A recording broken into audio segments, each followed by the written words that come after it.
Raise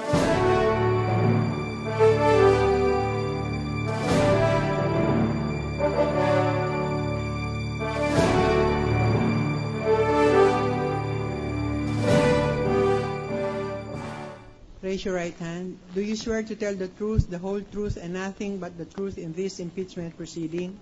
Yes, Your Honor. So help you God. May it please the court. Good afternoon, Your Honors. We are presenting Mr. Benz Lim to establish the circumstances surrounding the acceptance of the columns property indicated in the SALN of the Chief Justice.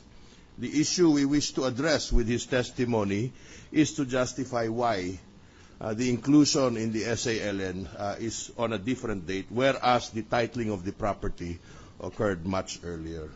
We offer the testimony of Mr. Benz Lim to show that there were just and valid reasons warranting the non-inclusion of the columns property in the SALN of the Chief Justice. Thank you, Your Honor. Mr. Lim, good afternoon. Good afternoon, Your Honor. How tall are you? Can you please state your personal circumstances, meaning to say, what do you do, are you married, and so forth? My name is Benz John Ignacio Lim. I'm 25 years old, single. I'm currently employed in Ayala Property Management Corporation, and as a and I was assigned as a property manager in the columns Ayala Avenue Condominium Corporation. Thank you, Mr. Lim. Your residence? I live in Tondo, Manila, Your Honor. All right.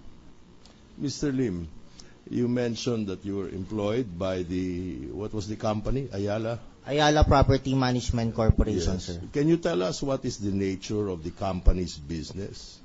Ayala Property Management Corporation, sir, is a property management company which is under Ayala Land Inc. It's a subsidy of Ayala Land Inc. Can you please tell the court in what capacity you are employed or connected with this company? I was hired, sir, as a property manager, and I was assigned to the columns Ayala Avenue Condominium Corporation. All right.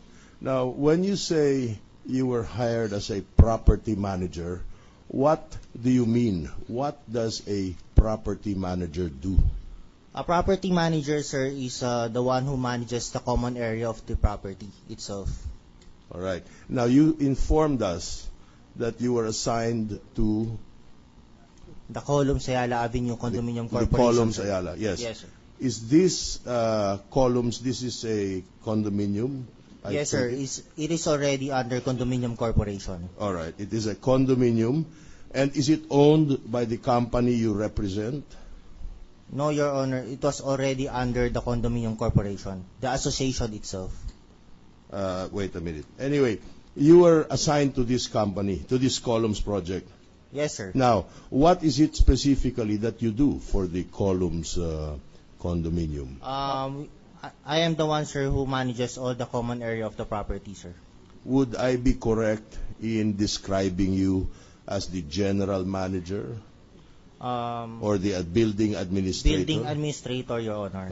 As building administrator, Mr. Lim, what are your duties in relation to the residents of the columns condominium?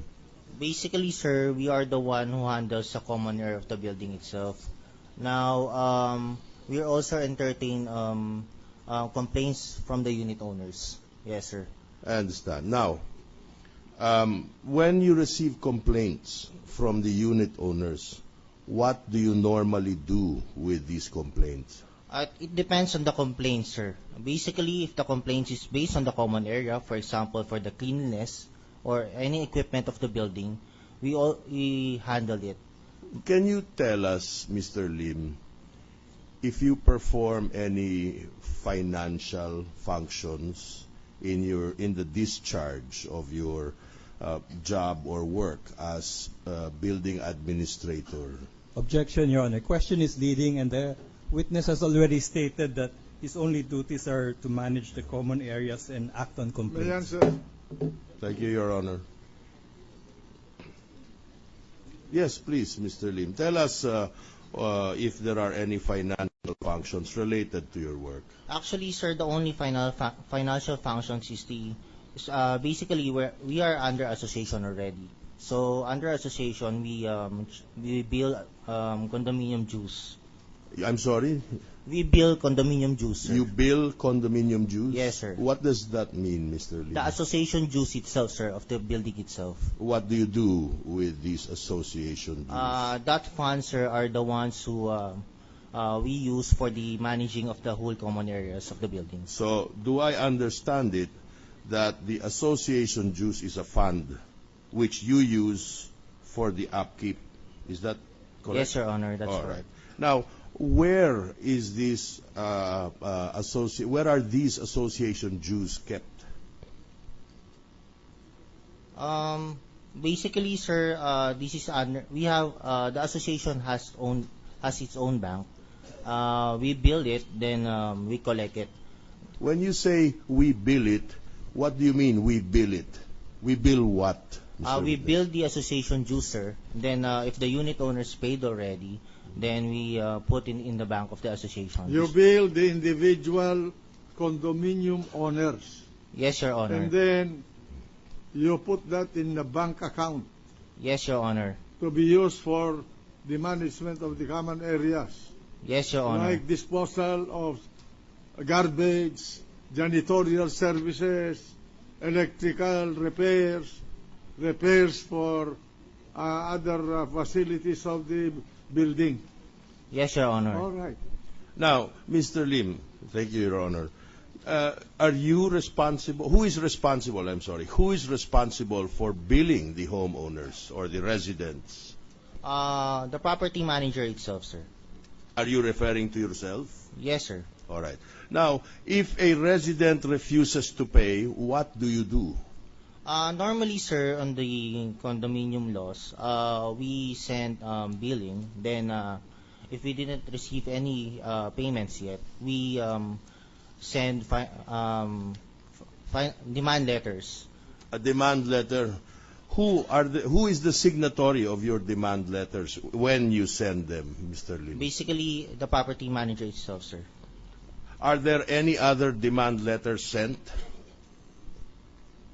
aside from those signed by the Counsel, property just manager? a minute. Yes, Your Honor. What's the relevance of all of this line of questioning when Your you Honor. presented this witness I'm coming to that, Your to Honor. explain why it was the condominium was bought on a prior year only to be reflected in a subsequent year? Yes, Your Honor. The point that will be shown is that there were some issues that All precluded. right, go to the point. Yes. I would like to show you a document. Do you recognize this document? May we please make of record that I'm sending a document to the witness, and I invite counsel for the prosecution to inspect the same. There's no basis for the document, Your Honor, without introduction. No, let Your the Honor, he witness- just said that they prepared demand letters.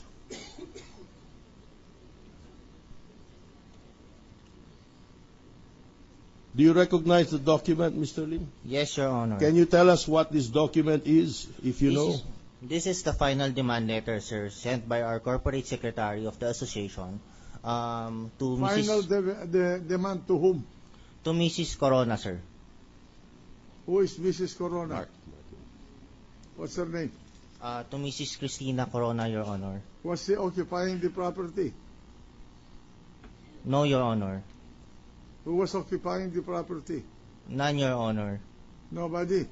Yes, Your Honor. All right, proceed. Your Honor, may we request identified by the counsel be adopted, by the witness and the counsel, be adopted as defense exhibit number 195.